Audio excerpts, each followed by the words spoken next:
اللہ کے حبیب پاک صلی اللہ تعالی وسلم نے پوری زندگی صحابہ کرام کو نصائح سے اور فضائل سے مسائل سے ہر طریقے سے نوازا، اور صحابہ کرام نے حضور پاک صلی اللہ علیہ وسلم سے پوری شریعت کو لے کر کے محفوظ کیا اور بعد والوں تک پہنچایا۔ نبی کریم صلی اللہ علیہ وسلم کے فرامین میں سے ایک مختصر سا فرمان یہ ہے جو آخرت کی طرف ترغیب دیتا ہے اور دنیا سے بیزاری کی تعلیم دیتا ہے۔ اللہ کے حبیب پاک صلی اللہ علیہ وسلم ارشاد فرماتے ہیں، دنیا میں ایسے رہو جیسے کوئی مسافر رہتا ہے۔ مسافر کیسا ہوتا ہے؟ کوئی آدمی سفر میں جا رہا ہے اور پلیٹ فارم پہ پہنچا اور ویٹنگ روم کے اندر تھوڑی دیر کے واسطے گاڑی کے انتظار کے واسطے جو ہے بیٹھ رہا ہے سکون سے، یعنی پلیٹ فارم کے اس سے اندر راحت مل جاتی ہے، پلیٹ فارم بیٹھ جاتا ہے تب بھی راحت مل جاتی ہے، لیکن سکون کی جو کیفیت ہونی چاہیے نہ پلیٹ فارم کی کرسی پہ ہوتی ہے اور نہ ویٹنگ روم کے آرام کی جگہ میں ہوتی ہے۔ اور وہاں پہنچ کر کے ویٹنگ روم کو سجانے سنوارنے اور اس کے نقشے کے طے کرنے کے چکر نہیں پڑتا ہے، جیسا کیسا ہوتا اپنا گزار کر کے ٹرین آتی چلا جاتا ہے۔ بس یہی حال ہماری زندگی کا ہے، ہم ویٹنگ روم میں ہیں اور جب ٹرین آئے گی موت کی ہمیں جانا ہوگا۔ اللہ کا حبیب فرمایا صلی اللہ تعالی وسلم کہ ایسے رہو جیسے مسافر رہتا ہے۔ مسافر تو کچھ دیر کے واسطے کہیں ٹھہر جاتا ہے، قیام بھی کر لیتا ہے اور آرام راحت کر لیتا اٹھا لیتا ہے، لیکن آگے اللہ کے حبیب صلی اللہ علیہ وسلم نے ارشاد فرمایا اور عابر السبیل، یا ایسے رہو جیسے کوئی راستے سے چلا جا رہا ہے۔ راستے سے چلا جا رہا ہے،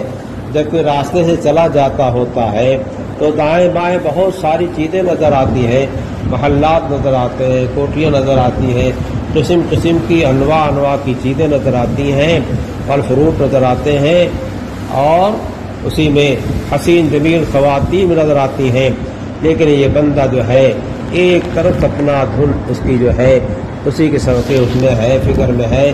اور اپنی گاڑی آگے بڑھائے چلا جاتا ہے، چاہے پیدل ہو، چاہے چھوٹی سواری پہ ہو، چاہے بڑی سواری پر ہو۔ دائیں بائیں کی زیب زینت اس کو بھانستی ہوتی ہے اور دائیں بائیں کی زیب زینت دیکھنے کے واسطے اترتا نہیں، ٹہلتا نہیں، پھرتا نہیں ہے، بس راستہ قطع کر لیتا ہے۔ تو ہمارے لیے نبی پاک صلی اللہ علیہ وسلم کی جو نصیحت و وصیت ہے وہ یہی ہے کہ مسافر کی طرح رہو۔ جیسے دنیا جیسے کوئی آدمی سفر کرتا ہے تو ایسا رہتا ہے، ویسے تم رہو۔ اور آگے ترقی کر کے فرمایا، اسی لیے فرماتے ہیں کہ یہاں او بل کے معنی میں ہے، بلکہ اس طرح رہو جس طریقے سے کوئی آدمی گزرتا ہوا چلا جاتا ہے۔ تو ہم ماں کے پیٹ کے راستے سے آئے ہیں، دنیا کے پیٹ میں اس وقت میں ہے، اور قبر کے پیٹ سے عالم برزخ کے پیٹ سے نکل کر کے آگے چلے جائیں گے،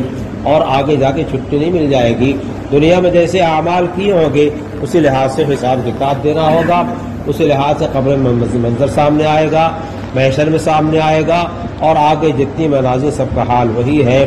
اور ہمیں اللہ تعالیٰ نے آخرت پہ ایمان و یقین دیا ہے، ہماری صفت بیان کیا قرآن کریم میں، وبالآخرۃ هم یوقنون، لوگ آخرت پہ یقین اور اعتماد رکھتے ہیں۔ تو ہم تو آخرت پہ یقین اعتماد رکھنے والے ہیں، تو دنیا میں مسافر کی طرح زندگی گزار کے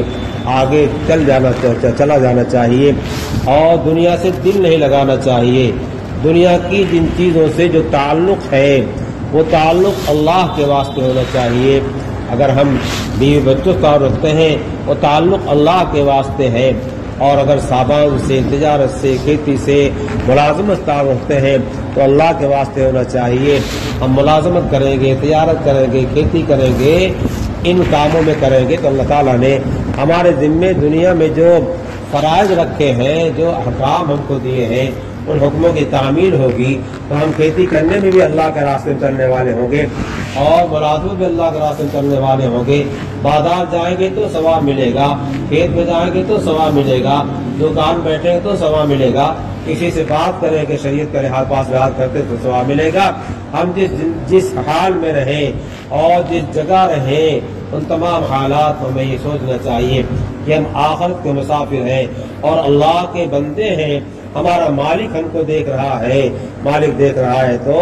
مالک کے دیکھتے ہوئے اس کی نافرمانی نہیں ہونی چاہیے، آنکھ غلط جگہ نہیں جانی چاہیے، زبان غلط نہیں بولنا چاہیے، کان کو غلط نہیں سننا چاہیے، آدھا اور جوارے کو غلط طریقے سے استعمال نہیں کرنا چاہیے۔ اسی واسطے یہ سلسلے چلے ہیں اور اسی واسطے کا نام کی نبی کریم صلی اللہ تعالی وسلم نے اپنے زمانے میں کبھی جہاد پہ بیعت لیا ہے اور کبھی موت پہ بیعت لیا ہے اور کبھی اس بات پہ بیعت لیا ہے کہ ہم میدان چھوڑ کر کے نہیں جائیں گے، کبھی طاعات کی محافظت پہ بیعت لیا ہے، کبھی مناہی کے چھوڑنے بیعت لیا ہے۔ اس کا تذکرہ قرآن پاک بھی موجود ہے اور احادیث شریفہ بھی موجود ہے۔ تو یہ کوئی ایسی چیز نہیں ہے جو بالکل بیکار چیز ہو اور کوئی فائدہ نہ ہو، بلکہ یہ مقاصد میں سے ہے۔ اور یہ عہد جو کیا جاتا ہے، یہ عہد آدم کسی کے ہاتھ پہ کرتے ہیں، لیکن اس کا سلسلہ چونکہ نبی پاک صلی اللہ تعالی وسلم سے جڑتا ہے، اس واسطے ہم آج کسی بندے کے ہاتھ پہ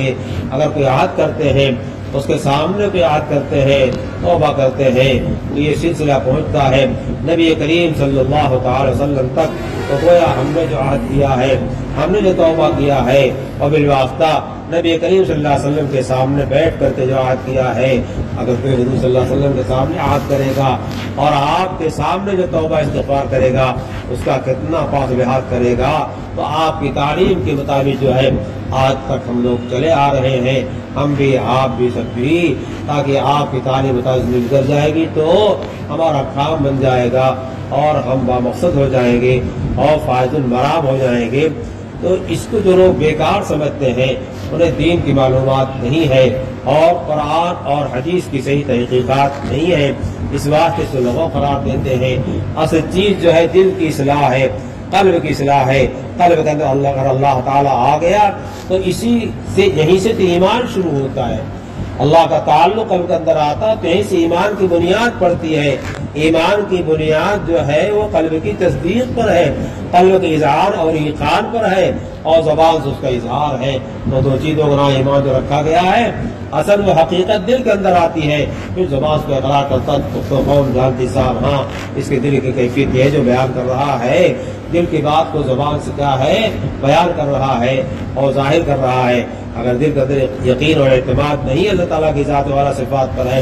اور زبان سے قرار کر رہا ہے تو زبان دبا خرچ ہے، اللہ تعالیٰ کا ایسا کوئی اعتبار نہیں ہے۔ ایسے لوگوں کو منافق کہا گیا ہے کہ دل میں کچھ اور ہے، زبان پہ کچھ اور ہے۔ اس بات پہ ہمیں اپنی پوری زندگی میں اس بات کا پاس لحاظ رکھنا چاہیے کہ کوئی کام خلاف ورزی مولا نہیں ہونا چاہیے۔ اس کے واسطے دو چیزیں حضور بیان کیا ہے، ایک تو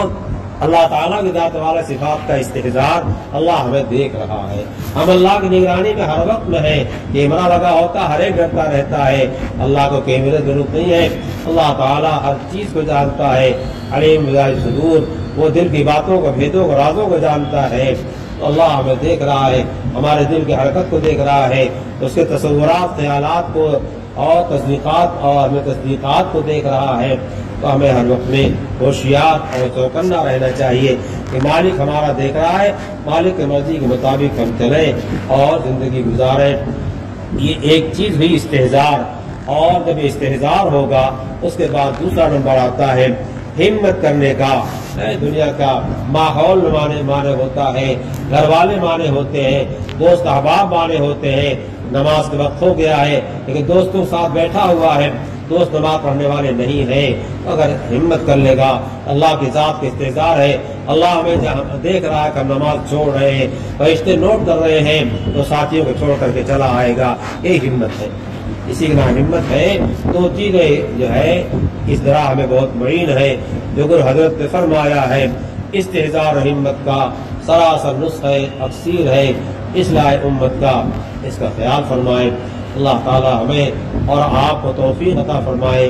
آپ کے اس حلقے میں، اس دیار میں اللہ تعالیٰ نے بہت بڑی نعمت دیا ہے۔ مولانا وسیم صاحب برکاتہ سارے موجود ہیں، ان کے پاس بیٹھیے، ان کے مجلس میں شرکت کیجیے، ان سے مشورے کیجیے، یہ اسی لائن کے ہیں، اپنے سلسلے کے ہیں، مولانا محفوظ صاحب ہیں، ان سے ملاقات کیجیے اور ان سے جو ہے مشورے کیجیے. اللہ تعالیٰ نے جو گھر میں دولت دی ہے اس کی قدر ہم کو کرنی چاہیے. ہماری عادت یہ ہے کہ ہم قدر نہیں کرتے اور نقصان اٹھا جاتے ہیں. اللہ ہمیں اور آپ کو توفیق سے نوازے.